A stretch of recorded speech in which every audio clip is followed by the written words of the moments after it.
نحمده ونصلي على رسوله الكريم وبعد أعوذ بالله من الشيطان الرجيم ولا تشتروا بآياتي ثمنا قليلا وإياي فاتقون قال النبي صلى الله عليه وسلم يصبح الرجل مؤمنا ويمسي كافرا ويمسي مؤمنا ويصبح كافرا يبيع دينه بعرض من الدنيا উপস্থিত সম্মানিত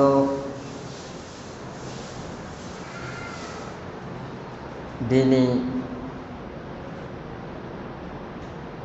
ভাই ও বাবাজি সকল, সর্বপ্রথমে সে আল্লাহ রাব্বুল আলামিনের শুকরিয়া, যিনি আমাদেরকে প্রতি জুমার ন্যায় আজকেও মসজিদে আসার তৌফিক দিয়েছেন।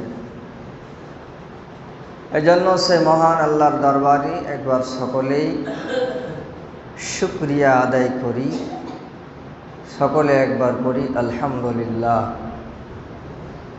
অতঃপর দরুদ ও সালাম বর্ষিত হোক নবী মুহাম্মদুর রাসূলুল্লাহ সাল্লাল্লাহু আলাইহি ওয়াসাল্লামের উপর। আমিন। আল্লাহুম্মা সাল্লি আলাইহি ওয়া বারিক আলাইহি।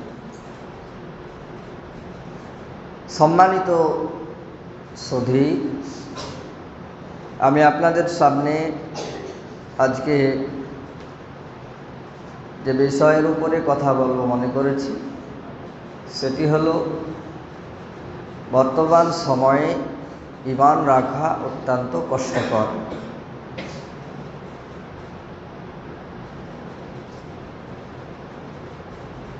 ঈমান ধরে রাখা, ঈমানকে টিকিয়ে রাখা, ঈমানের সঙ্গে জীবনযাপন করা বর্তমান সময়ে খুবই কষ্টের ব্যাপার। বলে কেন? এই কেনর উত্তরগুলো সামনে আসবে। একটা মানুষ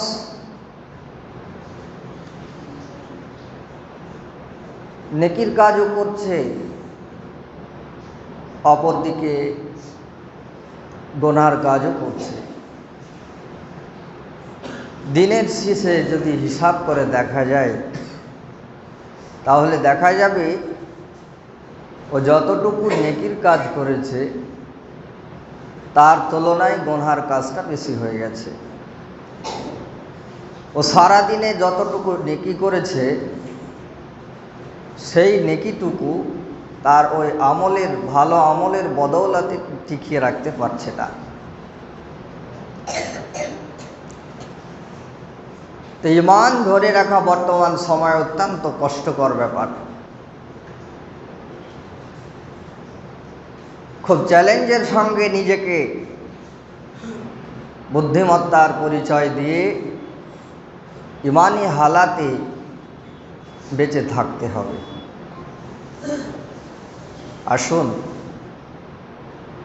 আমরা একটার পর একটা আপনাদের সামনে কিছু কোরআন এবং হাদিস থেকে কথাগুলোকে উপস্থাপন করি, সেগুলো খুব ধীরতার সঙ্গে শোনার চেষ্টা করুন। আল্লাহ রাব্বুল আলামিন বলছেন, আউযু বিল্লাহি মিনাশ শাইতানির রাজীম ওয়ালা তাশতারু বিআয়াতি সামানান কলিলা। তোমরা তোমাদের ঈমানকে সামান্য জিনিসের বিনিময়ে তোমরা তোমাদের ঈমানকে সামান্য জিনিসের বিনিময়ে বিক্রি করে দিও না। এই কথাটাকে আল্লাহ কেন বললেন? তোমরা তোমাদের ঈমানকে সামান্য জিনিসের বিনিময়ে বিক্রি করবে না। এটা বলার কারণ কি?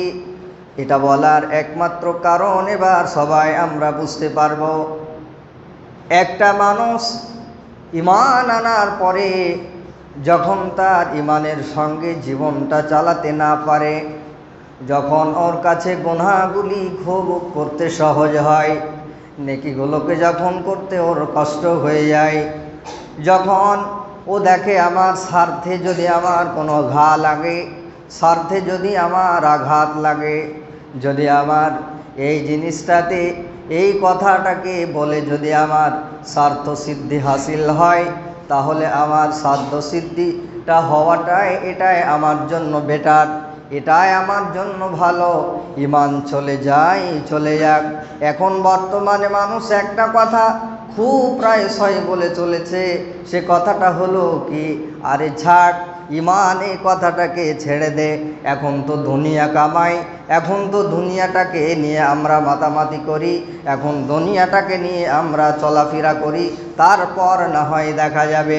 মানুষ হালাল হারামের তাওয়াক্কা করছে না, মানুষ একে অপরে হালাল হারামের ব্যাপারে সজাগ হচ্ছে না। শুধু তাই নয়, এইভাবে যদি আপনার দেখা যায় তাহলে আরও অনেক জিনিস দেখা যাবে যেগুলোকে মানুষ কোনোভাবে বিচার করে না। আমরা দেখতে পাচ্ছি, প্রত্যেকেই আপনারা দেখতে পাচ্ছেন যে ঈমানটাকে ধরে রাখা কতটাই কঠিন এবং কতটাই চ্যালেঞ্জের বিষয় এখনকার দিনে দেখলে বোঝা যাবে। এজন্য বিশ্বনবী আফসোস করে বলেছেন, এমন একটি জামানা আসবে, এমন একটি সময় তোমাদের সামনে অতিক্রম করবে, তোমাদের সামনে এমন একটা যুগ এসে হাজির হবে, এমন একটা সময় তোমরা দেখতে পাবে। সেই সময়টা কেমন হবে? ইসবিহুর রাজুলু মুমিনান ওয়া ইউমসি কাফিরান। একটা লোক সকালবেলাতে যদি মুমিন থাকে, সন্ধ্যাবেলায় সে কাফের হয়ে যাবে। সন্ধ্যাবেলায় যদি মুমিন থাকে, সকালবেলায় সে কাফের হয়ে যাবে, অর্থাৎ তার ঈমানকে সে হারিয়ে ফেলবে। এটা কেন হবে? এটা এই জন্য হবে, ইয়াবিউ দীনাহু বিআরাজিম মিনাদ দুনিয়া। এটা এই জন্য হবে, তারা দুনিয়াটাকে এমনভাবে তারা নিবে, দুনিয়াটাকে তারা এমনভাবে গ্রহণ করবে, ইয়াবিউ দীনাহু বিআরাজিম মিনাদ দুনিয়া। একদিকে ঈমানের পাল্লা আর একদিকে দুনিয়া, একদিকে ঈমান আর একদিকে দুনিয়া। ঈমানটাকে সে প্রাধান্য দিবে না, দুনিয়াটাকে প্রাধান্য দিবে, দুনিয়ার স্বার্থ সিদ্ধি সে হাসিল করার পেছনে ছুটে বেড়াবে। থাক, আমার এই জায়গাতে এই রকম করে আমাকে চলতে হবে, এইখানে আমাকে হারাম হালাল বলে মানলে চলবে না, আমাকে এইভাবে চলতে হবে, আমাকে এইভাবে করতে হবে, আমাকে এইভাবে উঠতে হবে, আমাকে এইভাবে এই কাজ করতে হবে, আমাকে এইভাবে বসতে হবে। এইভাবে তার সাধ্য অনুযায়ী এবং স্বার্থ অনুযায়ী সে করবে। এক কথায় তার ঈমানটাকে ভালো লাগবে না, ঈমানটা চলে যাবে যাক, ঈমানটা নষ্ট হয়ে যাবে যাক, ঈমানটা শেষ হয়ে যাবে যাক, ঈমানটা ধ্বংস হয়ে যাবে যাক। আমার দুনিয়াতে আমাকে কিছু কামাতে হবে, দুনিয়াতে আমাকে রোজগার বাড়াতে হবে, দুনিয়াতে আমাকে কিছু টাকা ইনকাম করতে হবে, দুনিয়াতে আমাকে চলতে হবে, দুনিয়াতে আমাকে বাড়ি করতে হবে, গাড়ি করতে হবে, দুনিয়াতে আমাকে এটা করতে হবে, ওটা করতে হবে। এইভাবে দুনিয়াটাকে সে এতটাই ভালোবেসে ফেলবে, দুনিয়াটা তার কাছে খুব আনন্দের জায়গা হয়ে যাবে, আর তার কাছে ঈমান হাত ছাড়া হয়ে যাওয়াটা এটা তার কাছে আসান হয়ে যাবে, এটা সে কোনো মতেই ভাববে না। আজকে দেখেন, দেখলে বোঝা যাবে যে এই হাদিস আজ থেকে 1400 বছর আগে বিশ্বনবী সাল্লাল্লাহু আলাইহি সাল্লাম বলে গেছেন। এখন সেটাকে আপনি যদি একবার এইভাবে খেয়াল করে দেখেন তাহলে বুঝতে পারবেন যে হ্যাঁ, ঈমান ধরে রাখা কতটা কষ্টের ব্যাপার আর ঈমান ধরে রাখা কতটা সহজ ব্যাপার বোঝা যাবে। কেমন? একটা উদাহরণ দিব তাহলে বোঝা যাবে। সেটা হলো এই আমাদের সমাজে বলে নয়, সব জায়গাতে এরকম দৃশ্য দেখা যাবে। একটা মানুষ 5 ওয়াক্ত সালাত আদায় করছে, আবার অপর দিকে দেখা যাবে নামাজটা যখন শেষ খতম, সঙ্গে সঙ্গে তখনও টিভির দোকানে সেখানে সিনেমা দেখতে গিয়ে এত মনোযোগ সহকারে সে সিনেমা দেখে, এত মনোযোগ সহকারে তার টিভির পর্দায় চোখটা থাকে, মনে হয় না যে এই লোকটা কিছুক্ষণ আগে মসজিদে ছিল। তাহলে আপনার মনে হচ্ছে লোকটার ঈমান আছে? শুধু তাই নয়, একটা লোক 5 ওয়াক্ত নামাজ পড়ে, 5 ওয়াক্ত সালাত আদায় করার পর আবার যদি ওকে দেখা যায়, তাহলে দেখা যাবে লোকটা পাকা সুদখোর, সুদ খানেওয়ালা। এদিকে লেবাসটাকে ঠিক রেখেছে, আমি কত বড় নামাজি, আমাকে দেখ, আমাকে কত ভালো লাগে নামাজ পড়নেওয়ালা, আমি একজন ভালো নামাজি। এই কথাটাকে এমনভাবে সে ফোকাস দিয়ে প্রকাশ করে রেখেছে। তার লেবাসটা বড় সুন্দর, জামাগুলিও দেখতে ভালো, চলাফেরাটাও ভালো, কিন্তু টাকাগুলোকে যখন রেখেছে সেইখান থেকে সে ইন্টারেস্ট খায়, সে সুদ খায়। তার কাছে ইমানটা বড় নয়, তার কাছে ইমানটা বড় নয়, তার কাছে দুনিয়াটাই বড়, তার কাছে দুনিয়াটাই সবচাইতে বেকার জায়গা।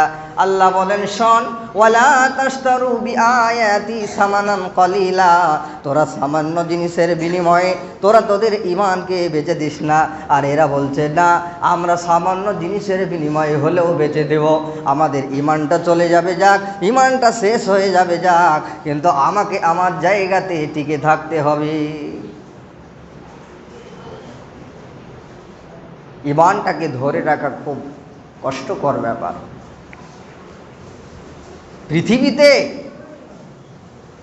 এমনও মানুষ আছে যারা জিন্দায় জাহান্নামী, জীবিত অবস্থাতে জাহান্নামী ব্যক্তিকে যদি দেখতে যান তাহলে দেখা যাবে। কেমন? বলে জাহান্নামী লোক জীবিত অবস্থায় দেখা যাবে? বলে হ্যাঁ। বিশ্বনবী বলছেন যে 3 শ্রেণীর মানুষ, এদেরকে দেখে নাও, এরা জীবিত, এরা জাহান্নামে যাবে, মরার পরে জাহান্নামে যাবে, জীবিত অবস্থায় এদেরকে দেখো তাহলে বুঝতে পারবে। এই হাদিসটা আমাদের প্রত্যেকেরই জানা।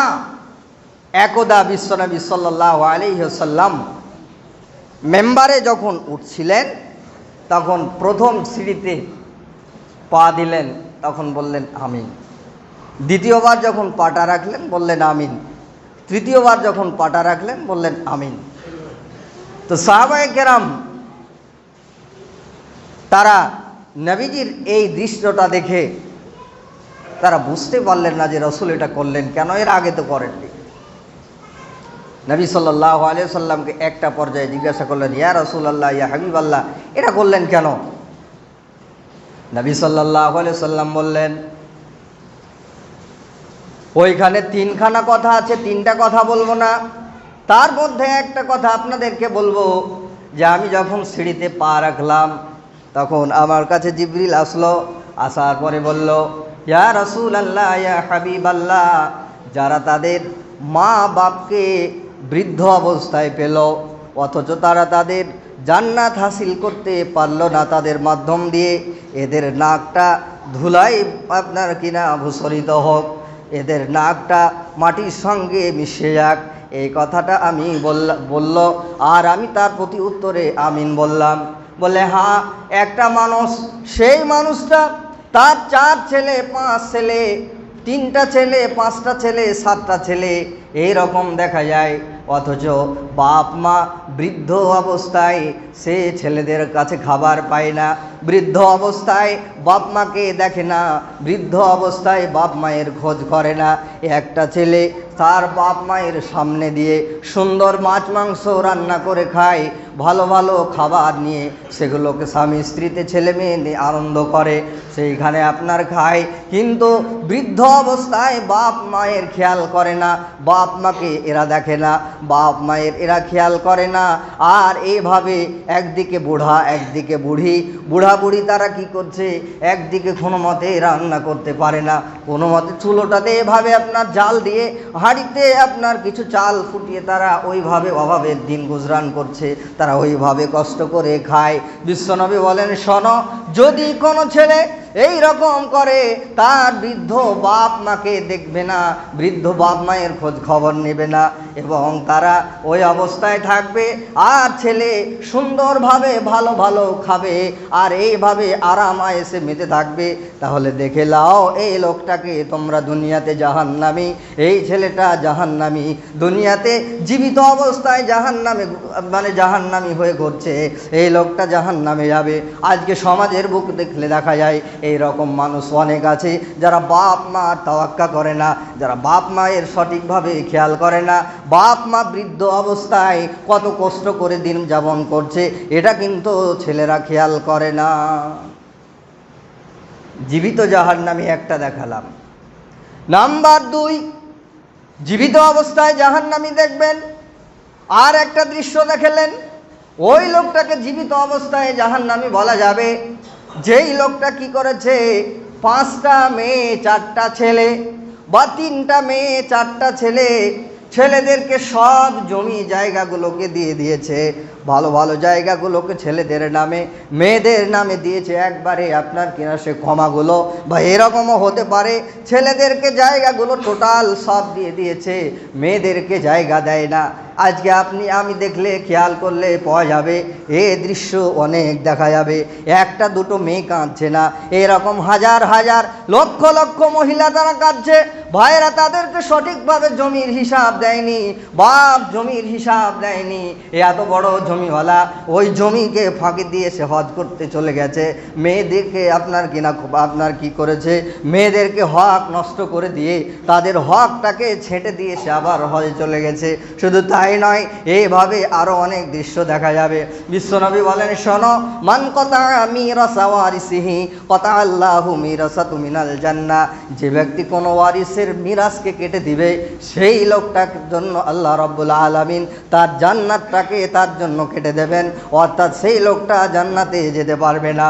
তাহলে 2 নম্বর জাহান্নামী লোক দেখতে পেলেন, যারা কোনো মানুষের আপনার কিনা অংশীদারের অংশীকে নষ্ট করে, কোনো বাপ তার মেয়ের অংশকে নষ্ট করেছে, কোনো আপনার কিনা ভাই বোনের অংশকে এইভাবে নষ্ট করেছে।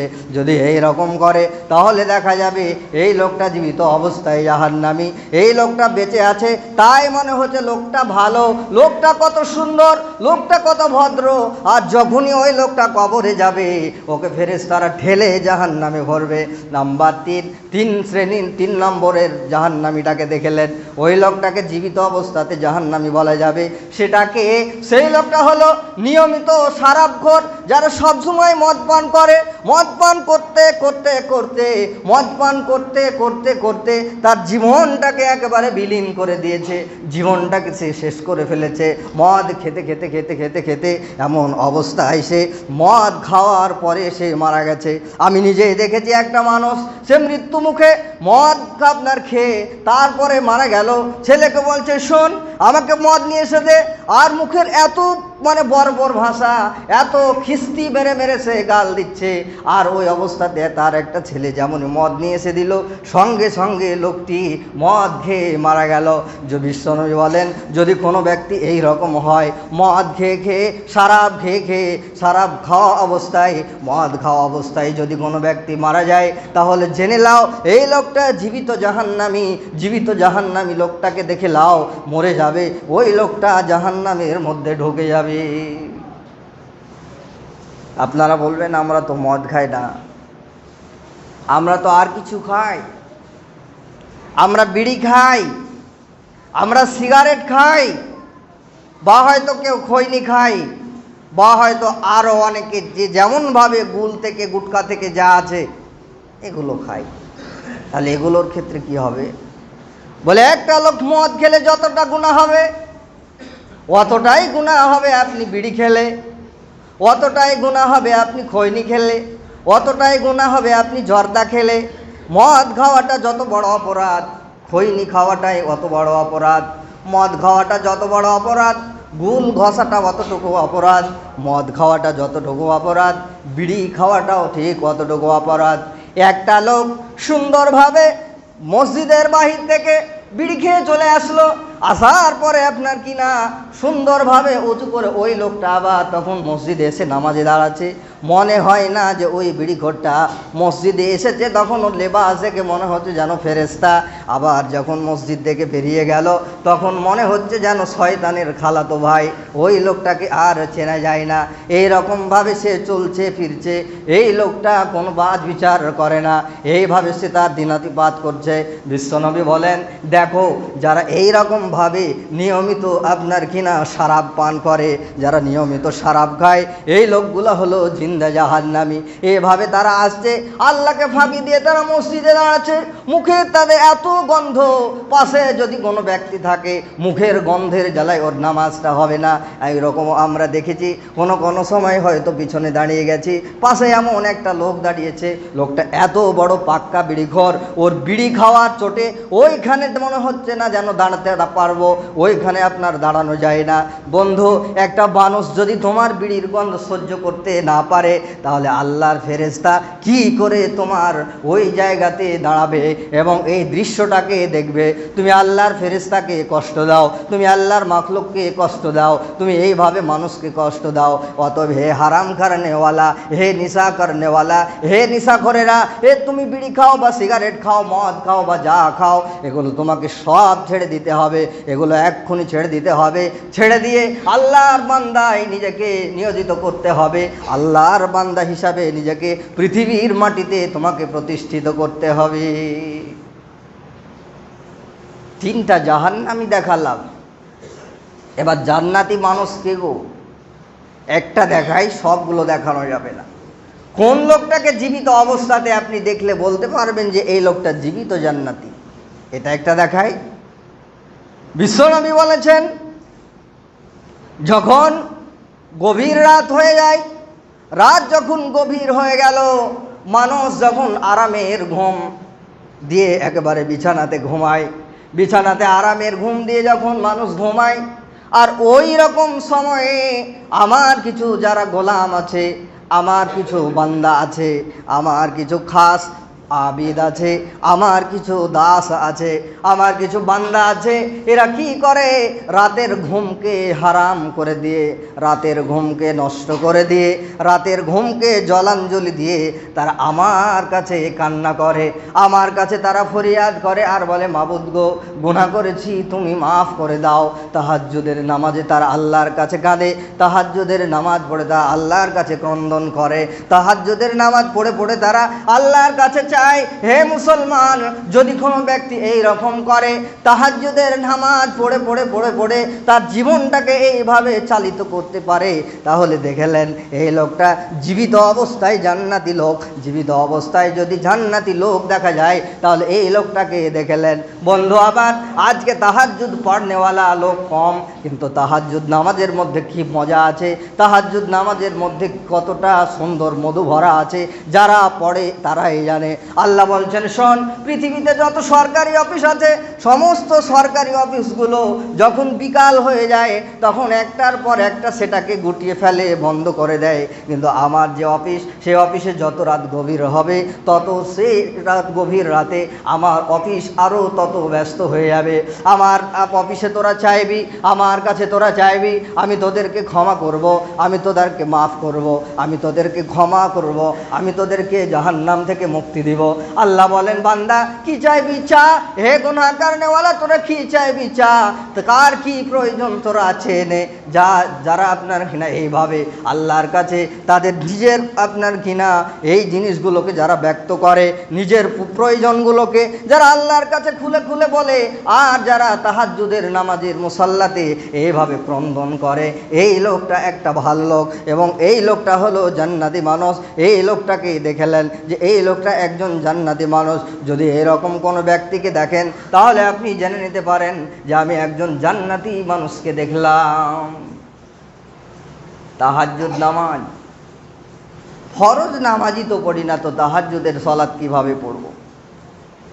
দিনে রাতে 5 ওয়াক্ত সলাতের মধ্যে টোটাল 29 রাকাত সালাত, আর 1 রাকাত ভেতর দিয়ে, সেটা হলো পূর্ণ 30 রাকাত।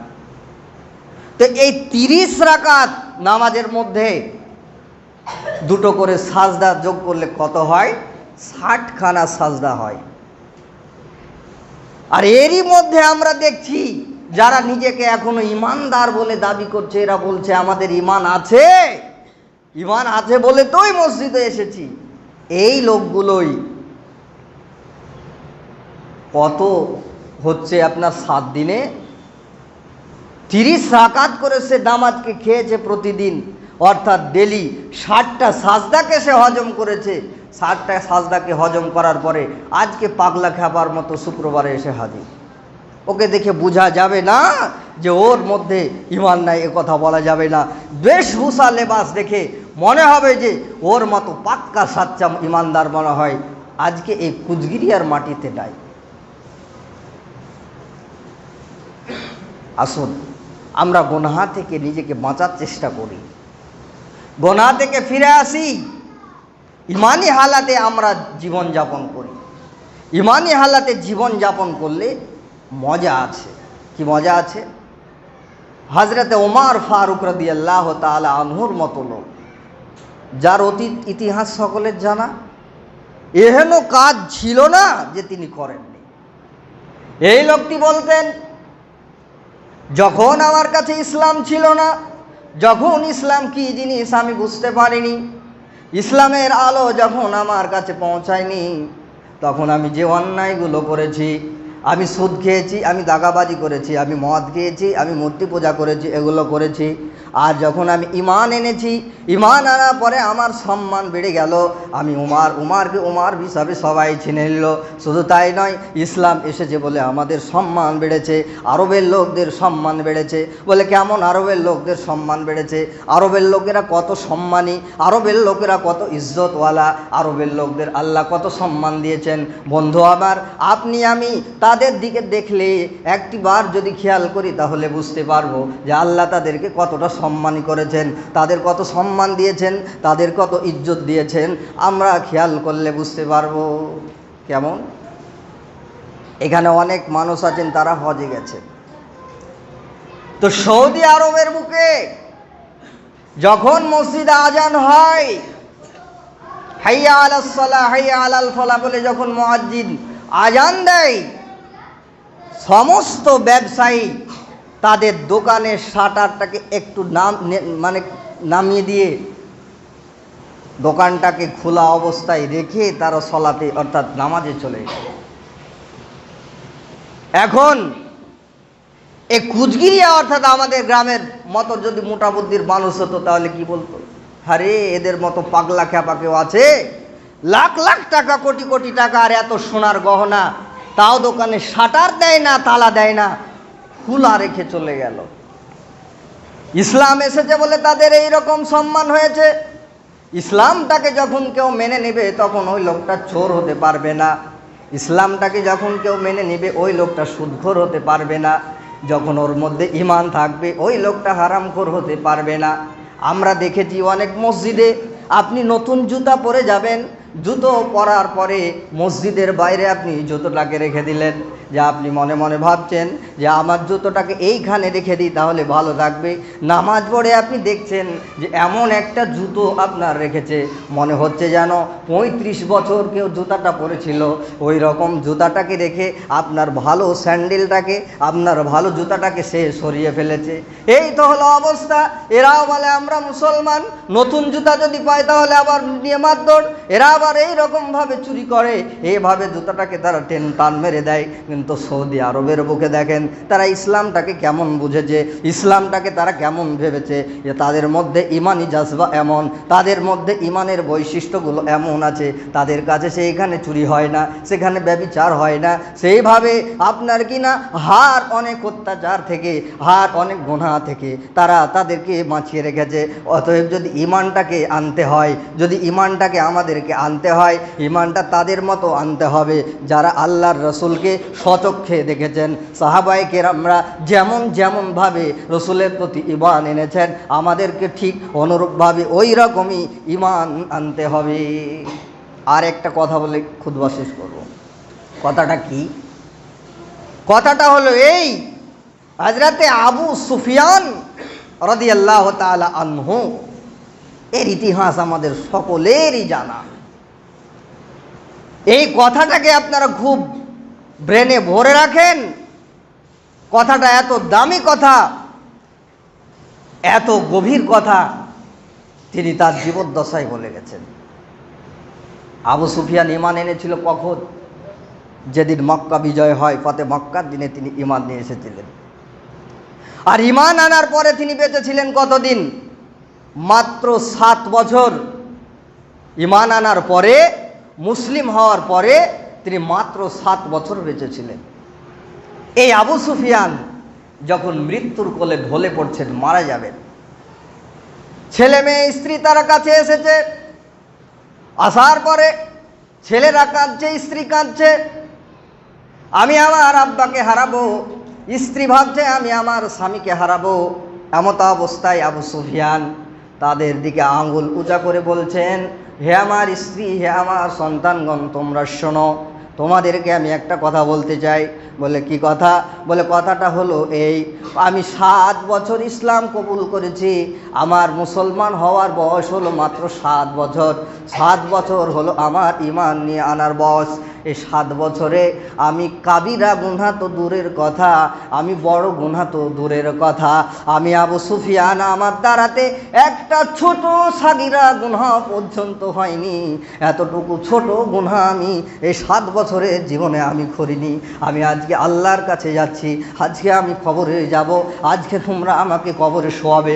আমি আমার জীবনের শেষ দিনে বেটা তোমাদেরকে বলে গেলাম, এই 7 বছর বয়সে আমি এতটুকু কারো আমি অন্যায় করিনি, আমি এতটুকু কারো গুনার কাজ করিনি, আমি বড় কাবিরা গুনাহ করিনি। বড় কাবিরা গুনাহ তো দূরের কথা, ছোট ছোট সাগিরা গুনাহও করিনি। আজকে আমি নিষ্পাপ হয়ে, আজকে আমি নিষ্পাপ হয়ে, আমি বেগুনাহ হয়ে আজকে আমি দুনিয়ার মাটিকে ছাড়ছি।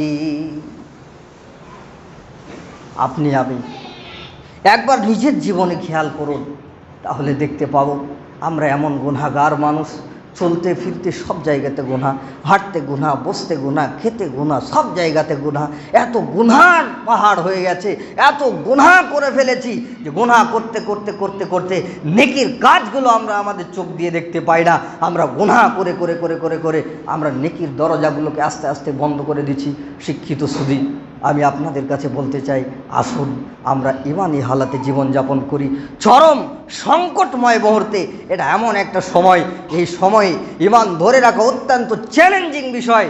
এই রকম সময়ে আসুন আমরা আমাদের ঈমানকে যতটুকু আছে আমরা ধরে রাখি। ঈমানকে আমরা নষ্ট করব না, আমরা সঠিক আমল করব, আমরা গুনাহ ছাড়ব, নেকি ধরব। হে আল্লাহ রাব্বুল আলামিন, তুমি আমাদেরকে সুমতি দাও। সকলে বলি আল্লাহুম্মা আমিন। ওয়া মা আলাইনা ইল্লাল বালাগ। আল্লাহুম্মা সাল্লি আলা মুহাম্মদ ওয়া আলা আলি মুহাম্মদ কামা সাল্লাইতা আলা